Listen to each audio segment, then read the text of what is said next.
ಈಗ ನೀವು ನೋಡ್ತಿದ್ದೀರಾ ಉಪ್ಪೆ ನ್ಯೂಸ್. ನಾನು ನಿಮ್ಮ ಪ್ರಿಯಾ. ಬೀದರ್ ನಗರದ ನ್ಯೂ ಆದರ್ಶ್ ಕಾಲೋನಿಯಲ್ಲಿ ಸ್ವಾಮಿ ಅಯ್ಯಪ್ಪ ಪಡಿಪೂಜೆಯನ್ನು ಮಾಡಲಾಯಿತು. ಇನ್ನು ಈ ಪೂಜೆಗೆ ಸಂಬಂಧಪಟ್ಟಂತೆ 41 ದಿನಗಳ ಕಠಿಣ ವ್ರತವನ್ನು ಕೂಡ ಮಾಡಲಾಗುತ್ತೆ. ಇನ್ನು ಪ್ರತಿದಿನ ಪೂಜೆಯನ್ನು ಕೂಡ ನೆರವೇರಿಸಲಾಗುತ್ತೆ. ಈ ಪೂಜೆಯನ್ನು ಮಾಡೋದ್ರಿಂದ, ಕಠಿಣ ವ್ರತವನ್ನು ಇಡೋದ್ರಿಂದ ಆರೋಗ್ಯ, ಐಶ್ವರ್ಯ, ಸಿರಿ ಸಂಪತ್ತು, ದೇಹದ ಎಲ್ಲ ಕಾಯಿಲೆಗಳು ಕೂಡ ನಿವಾರಣೆ ಆಗುತ್ತೆ ಅನ್ನುವಂಥ ನಂಬಿಕೆಗಳು ಕೂಡ ಇವೆ. ಇನ್ನು ಸಕಲ ಸಿದ್ಧಿಗಳು ಕೂಡ ದೊರೆಯುತ್ತೆ ಅಂತ ಶಬರಿಮಲೆಯ ಸ್ವಾಮಿಗಳು ಹೇಳ್ತಾರೆ. ಇನ್ನು ಈ ಪಡಿ ಪೂಜೆಯನ್ನು ಉಮೇಶ್ ಗೌಡ ಸ್ವಾಮಿ ಎನ್ನುವರ ನಿವಾಸದಲ್ಲಿ ಇರಿಸಲಾಗಿತ್ತು. ಇನ್ನು ಎಲ್ಲ ಸ್ವಾಮಿಗಳು ಸೇರಿ ಅಯ್ಯಪ್ಪನ ಪೂಜೆಯನ್ನು ಅತಿ ಅದ್ಧೂರಿಯಾಗಿ ನೆರವೇರಿಸಿದರು. ನಂತರ ದರ್ಶನಕ್ಕೆ ಬಂದ ಸಹಸ್ರಾರು ಭಕ್ತಾದಿಗಳು ಕೂಡ ಅಯ್ಯಪ್ಪನ ದರ್ಶನವನ್ನು ಪಡೆದು ಪ್ರಸಾದವನ್ನು ಸ್ವೀಕರಿಸಿ ಪುನೀತರಾದರು. ಇನ್ನು ಈ ಸಂದರ್ಭದಲ್ಲಿ ಉಪ್ಪಿ ನ್ಯೂಸ್ ಜೊತೆಗೆ ರೇವಪ್ಪ ರೆಡ್ಡಿ ಸ್ವಾಮಿ ಮಾತನಾಡಿದ್ರು.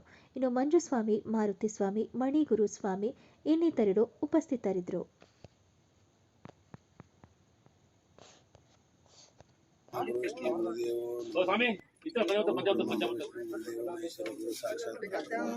ತಸ್ಮೈ ಶ್ರೀ ಗುರುವೇ ನಮಃ. ಓಂ ಶ್ರೀ ಸ್ವಾಮಿ ಶರಣಮಯ್ಯಪ್ಪ. ಇಂದು ಈ ದಿವಸ ನಮ್ಮ ಉಮೇಶ್ ಸ್ವಾಮಿಯವರ ಪೂಜೆ ಇದೆ.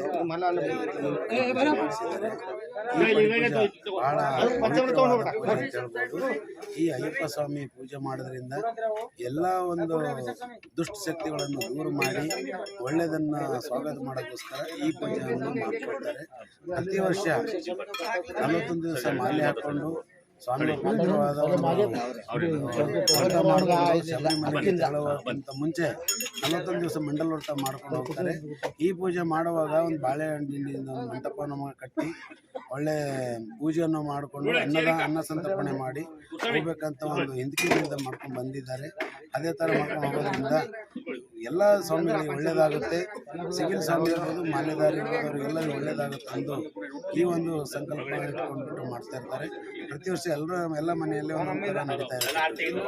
ಅದೇ ಥರ ನಮ್ಮ ಉಮೇಶ್ ಗೌಡ ಸ್ವಾಮಿ ಮಾಡಿದರೆ ಅವರಿಗೆಲ್ಲ ಒಳ್ಳೆಯದಾಗಲಿ, ಅವರಿಗೆ ಶುಭವಾಗಲಿ, ಅವರ ಕುಟುಂಬಕ್ಕೆಲ್ಲ ಆರೋಗ್ಯ ಅನುಕೂಲ ಮಾಡಿಕೊಟ್ಟು ಧನಧಾನ್ಯ ಸಂಪತ್ತನ್ನು ಆಶೀರ್ವಾದ ಅಯ್ಯಪ್ಪ ಸ್ವಾಮಿ ಕೊಡಲಿ ಅಂತ ನಾನು ಈ ಮುಖಾಂತರ ಹೇಳಿಕೊಳ್ಳುತ್ತೇನೆ.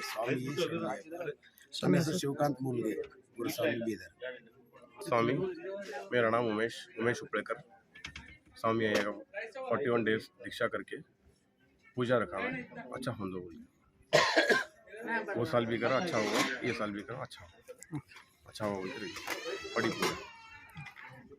ठीक है। ಅದೇ ರೀತಿಯಾಗಿ ಈ 41 ದಿವಸ ಎಲ್ಲ ಸ್ವಾಮಿಗಳು ಮಾಲೆಧಾರಿ ಸ್ವಾಮಿಗಳು ಮಾಲೆ ಹಾಕೊಂಡ್ಬಿಟ್ಟು ವ್ರತ ಮಾಡ್ಕೊಂಡು ಹೋಗ್ತಾರೆ. ಆಮೇಲೆ ಮಾಲೆ ತೆಗೆದಾದ ನಂತರ ಅವರವರ ದುಶ್ಚಟಗಳಿಗೆಲ್ಲ ಬಲಿಯಾಗ್ತಾರೆ. ಆ ಥರ ಯಾವ ಸ್ವಾಮಿಗಳು ಕೂಡ ಮಾಡಬಾರದು. ಒಳ್ಳೆಯದು ನಡ್ಕೋಬೇಕು. ಆಮೇಲೆ ತಂದೆ ತಾಯಿಗಳಿಗೆ ಒಳ್ಳೆ ರೆಸ್ಪೆಕ್ಟ್ ಕೊಡಬೇಕು. ಅವ್ರದ್ದು ಮಾತುಗಳು ಕೇಳಿಕೊಂಡು ಚೆನ್ನಾಗಿರಬೇಕು. ಇದೆಲ್ಲ ಮಾಡ್ಕೊಂಡು ಹೋಗಿದ್ರೇ ನಮ್ಗೆ ಅಯ್ಯಪ್ಪ ಒಳ್ಳೆ ದಾರಿ ತೋರ್ತಾನೆ.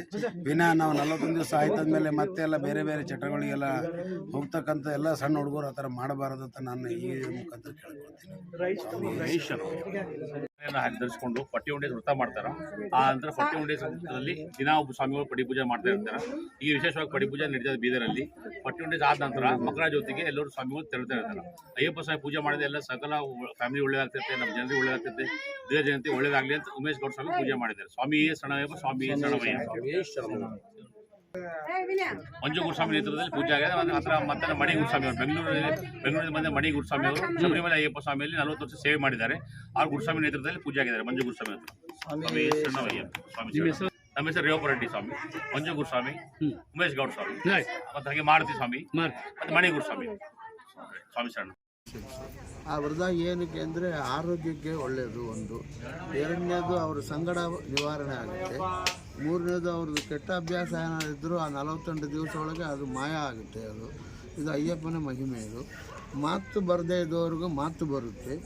ನೇತ್ರ ಸರಿಗೆ ಕಾಣದೇ ಇರೋ ನೇತ್ರ ಬರುತ್ತೆ. ಆರೋಗ್ಯದಲ್ಲಿ ಏನಾದ್ರು ಇದಿದ್ದರೆ ಅದು ಕೊರತೆ ಇದ್ದರೆ ಆರೋಗ್ಯ ಚೆನ್ನಾಗಿ ಆಗ್ತಿದೆ. ಇದೆಲ್ಲ ಮಂಡಲ ವ್ರತದಲ್ಲಿ ನಡೀತಿದೆ. ತಣ್ಣೀರು ಸ್ನಾನ ಮಾಡಬೇಕು. ಯಾಕೆ ತಣ್ಣೀರು ಸ್ನಾನ ಮಾಡುವಾಗ ಅವರವ್ರ ಬಾಡಿಯಲ್ಲಿರೋ ನರ್ವ್ಸ್ ಎಲ್ಲ ಸ್ಟ್ರೈಟ್ ಆಗುತ್ತೆ. ಏನಾದ್ರು ರೋಗ ಇದ್ರೂ ಹೋಗುತ್ತೆ. ಇದು ಬೆಳಗ್ಗೆ 4 ಗಂಟೆಗೆ ಸ್ನಾನ ಮಾಡಿ ಪೂಜೆ ಸ್ಟಾರ್ಟ್ ಆಗುತ್ತೆ.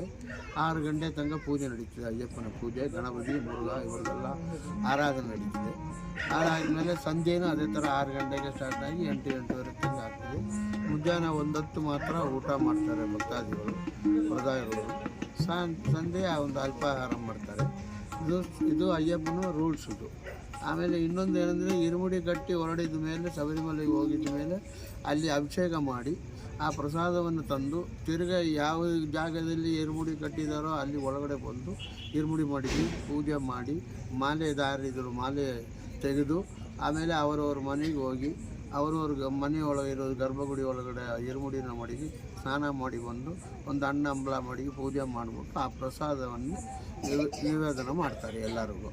ಅದು ಆ ಪ್ರಸಾದ ಅಯ್ಯಪ್ಪನ ಶಬರಿಮಲೆಗೆ ಹೋಗಿ ಅಭಿಷೇಕ ಮಾಡಿ ತಂದಿರೋ ಪ್ರಸಾದವನ್ನು ಒಂದೊಂದು ಮನೆಯವರಿಗೆ ಅವ್ರ ಮಕ್ಕಳು ಅವ್ರಿಗೆ ಇವರೆಲ್ಲ ಕೊಟ್ಟರೆ ಅವರಿಗೆ ವಿದ್ಯಾ ಬುದ್ಧಿ ಆರೋಗ್ಯ ಇದೆಲ್ಲ ಚೆನ್ನಾಗಿ ಆಗ್ತಿದೆ ಅಂತ ಒಂದು ಅಯ್ಯಪ್ಪನ ಅನುಗ್ರಹ. Thank you.